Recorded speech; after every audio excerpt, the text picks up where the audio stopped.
There was a man 1,400 years ago, a man who has become now a legacy, Hussein. Hussein was a man of humanity, a man who looked at people with such kindness, with such warmth. The example of Hussein is a very clear example of a man who had the right thing to do and the easy thing to do. But he chose to do the right thing. Hussein stood up for truthfulness. He was a leader who sacrificed his life for truthfulness and honesty.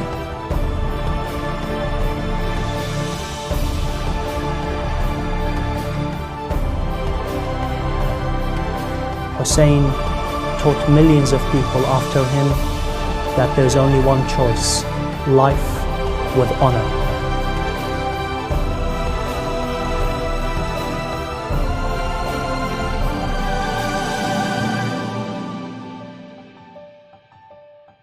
The easiest thing to do in today's world is to join the flow. Just do like everybody else is doing. Do nothing. Don't speak out. Don't adhere to your principles. If you want to, you will be struggling. You'll be fighting the current. You'll probably be the odd one out. You might say, it is not that bad. I could speak out and voice my opinion about my principles. Let me remind you that to have integrity is not all about saying what's right. Integrity is actually about doing what's right. There was a man who made it easy for us. There was a man 1,400 years ago, took the first step. A man who has become now a legacy, Hussein. Hussein made it clear for those coming after him that if you want to choose, you're going to have to make the right choice. For those coming after him, those facing the choice between doing what's right or bowing to what's wrong. The choice of being strong and doing what's right, or join the crowd, the weak, and do nothing. Hussein taught millions of people after him that there's only one choice: life with honor. The most challenging thing is to take the first step. Hussein has taken the first step. It is now easy for us to follow. A compassionate human being is one who is considerate, kind, empathetic, and loving. An individual who is a magnet for others, irrespective of gender, creed, background, or denomination. If you and I want to look at a man who is truly the crystallization of love and compassion, then that individual was Hussein ibn Ali. Hussein was a man of humanity, an individual who would shed his tears when he sees the state of his enemy, a man who would serve people as well as animals when he saw that the enemy were thirsty and that he had water for his family and his companions, knowing very well that the water supply will be cut off from him. He would serve those who had come to surround him in the heat of the desert and would personally feed the horses. A man who looked at people with such kindness, with such warmth. The next time we think of compassion, we think of Hussein.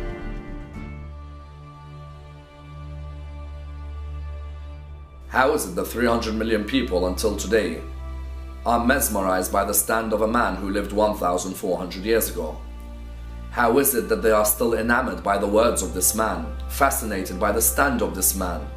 How is it that they take this man until today as their role model? Let me set the scene for you in order for us to understand who this man was.